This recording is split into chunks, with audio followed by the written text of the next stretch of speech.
खबर कोलकाता से है। विधानसभा के गेट पर गाड़ी की जांच को लेकर बीजेपी विधायक अग्निमित्रा पॉल की पुलिस से बहस हो गई।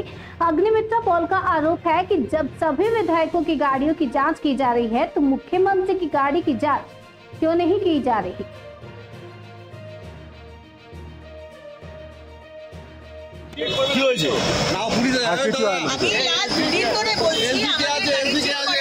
মুখ্যমন্ত্রীর গাড়িও চেক করতে হবে, সেখানে তারা উত্তর দিতে পারছেন না। দ্বিতীয়ত হচ্ছে এইটা রয়েছে বলে, এইটা গাড়িতে রয়েছে, এখানে লোক বলছে এটাকে সরাতে হবে। কেন সরাবো?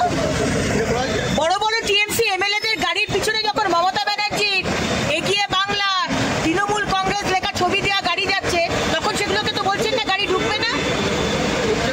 এইটা থাকলে অসুবিধা হচ্ছে, কোনো গাড়ি আগে যাবে না। বললাম যে এইটা যদি থাকে, বলা হচ্ছে এটাকে সরাতে। কেন কেন সরানো হবে? কেন সরানো হবে?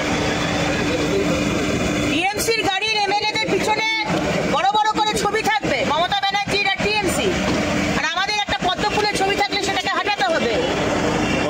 এই ধরনের দু রকমের নিয়ম চলছে এই পশ্চিমবঙ্গে। আর বিধানসভাতেও দু ধরনের নিয়ম।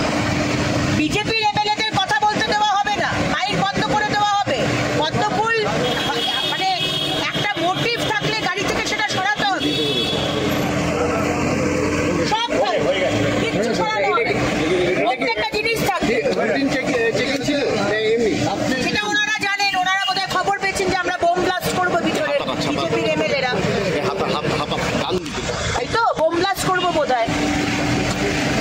যখন কচুকাটা করা হয় মুর্শিদাবাদে, তখন তো খবর থাকে না, পুলিশ দাঁড়িয়ে থেকে হিন্দুদের নিধন করা হয়। দিদি আপনি গাড়িকে টিকি করে চেক দিয়ে গেলেন, কি হয়েছে?